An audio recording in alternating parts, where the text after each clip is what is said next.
क्योंकि रिलायंस से डीमर्ज होने के बाद 21 अगस्त को जियो फाइनेंशियल की लिस्टिंग हो जाएगी। अभी तक ये 261 रुपए के कांस्टेंट प्राइस पर निफ्टी का भी पार्ट है और सेंसेक्स का भी पार्ट है, और कुछ दिन बाद ये निफ्टी सेंसेक्स से हट भी जाएगा। लेकिन निश्चित तौर पर फाइनेंशियल स्पेस में खलबली मचाने के लिए तैयार है, क्योंकि जिस तरह का स्केल है, जिस तरह की नेटवर्क है जियो फाइनेंशियल की, उसका फायदा जरूर मिलेगा और डिस्ट्रप्शन के लिए जाना जाता है।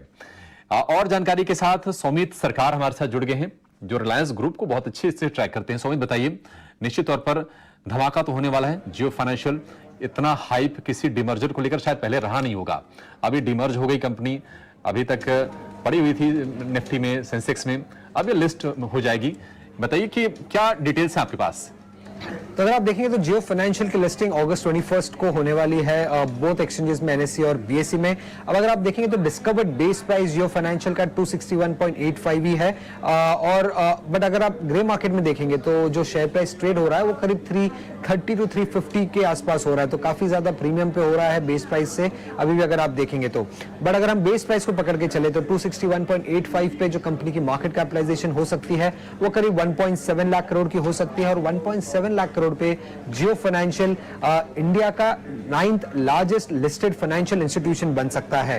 अब अगर आप देखेंगे तो जियो फाइनेंशियल बोथ एनएससी, निफ्टी और सेंसेक्स दोनों का हिस्सा है, और ये वेडनेसडे तक हिस्सा बना रहेगा, बट थर्सडे को इसको इंडेक्स से निकाल दिया जाएगा। ये इंडेक्स का रेगुलेशन है, उसी हिसाब से वर्क कर रहा है कि 3 दिन के लिए इंडेक्स का हिस्सा बना रहेगा लिस्टिंग से लेके, और चौथे दिन को उसे निकाल दिया जाएगा। अब ये इंडेक्स से निकल जाएगा तो काफी सारे पैसिव फंड्स है जो इंडेक्स को ट्रैक करते हैं, तो अगर ये इंडेक्स से बाहर निकल जाएगा जियो फाइनेंशियल तो उनकी सेलिंग एक्सपेक्टेड है थोड़ी बहुत जियो फाइनेंशियल को लेके। अगर आप देखेंगे तो निफ्टी में जो एनालिस्ट एक्सपेक्ट कर रहे हैं करीब 90 मिलियन शेयर्स की सेलिंग आ सकती है, जो कि करीब 290 मिलियन यूएस डॉलर्स का है, और सेंसेक्स में अगर आप देखेंगे तो 55 मिलियन शेयर्स का सेलिंग एक्सपेक्टेड है एनालिस्ट को, जो कि करीब 175 मिलियन यूएस डॉलर्स के आसपास उसका टोटल वैल्यू बन जाता है। अब जियो फाइनेंशियल के बारे में हम क्या जानते हैं, 2 एक्स आईसीआईसीआई वेटरन्स इसको लीड कर रहे हैं, केवी कामत जी और हितेश सेठिया जी। ये लेंडिंग के बिजनेस में रहेगी कंपनी, उसके अलावा insurance, payments, digital broking, asset management, ये सारे बिजनेसेस में एंटर करने की प्लानिंग है उनकी स्ट्रैटेजिक पार्टनर्स और फाइनेंशियल पार्टनर्स को भी इंडक्ट करने की उनकी प्लान है आगे चल के। अगर आप देखेंगे तो जियो फाइनेंशियल की जो क्रेडिट रेटिंग होगी वो AAA की होगी, जो कि वन ऑफ द हाईएस्ट है, और सिर्फ 6 ऐसे एनबीएफसीज है इंडिया में जिनके पास AAA की रेटिंग है, और हायर रेटिंग के कारण कंपनी की जो कॉस्ट ऑफ फंड्स है वो कम होगी, तो वो एक एडवांटेज मिल जाएगा जियो फाइनेंशियल को लिस्टिंग के वक्त ही। उसी के साथ दूसरा जो मेजर एडवांटेज होगा जियो फाइनेंशियल के लिए वो है रिलायंस इंडस्ट्रीज का लार्ज डिस्ट्रीब्यूशन बेस। अगर आप देखेंगे तो 18,000 से भी ज्यादा रिलायंस रिटेल के स्टोर्स है जहां पे क्रॉस सेल किए जा सकते हैं जियो फाइनेंशियल के प्रोडक्ट्स। 78 करोड़ से भी ज्यादा एनुअल फुटप्रिंट मिलता है रिटेल स्टोर्स में जहां पे क्रॉस सेल किया जा सकता है। और जियो की अगर हम बात करें टेलीकॉम बिजनेस में तो वहां पे 43 करोड़ यूजर बेस है रिलायंस जियो का, तो वहां पे भी क्रॉस सेल किया जा सकता है जियो फाइनेंशियल का प्रोडक्ट। तो ये काफी सारे एडवांटेजेस है और जियो फाइनेंशियल्स के लिए लिस्टिंग पर आगे बिजनेस करने के लिए। और इसी के साथ अगर आप देखेंगे तो अगले हफ्ते रिलायंस इंडस्ट्रीज की एजीएम भी है अगस्त 28 को, तो काफी फोकस में रहेगा जियो फाइनेंशियल के शेयर्स और रिलायंस इंडस्ट्रीज के शेयर्स।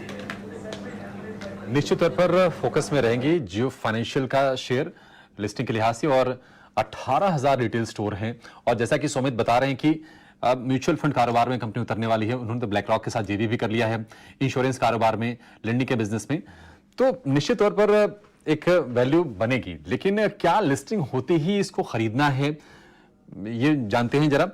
सुनकी जी, बताइए करना क्या है इसमें, क्या इसको लिस्टिंग के दिन आप इसको खरीदने की सलाह देंगे या फिर थोड़ा सा स्थिरता आ जाने दें उसके बाद फैसला लेंगे?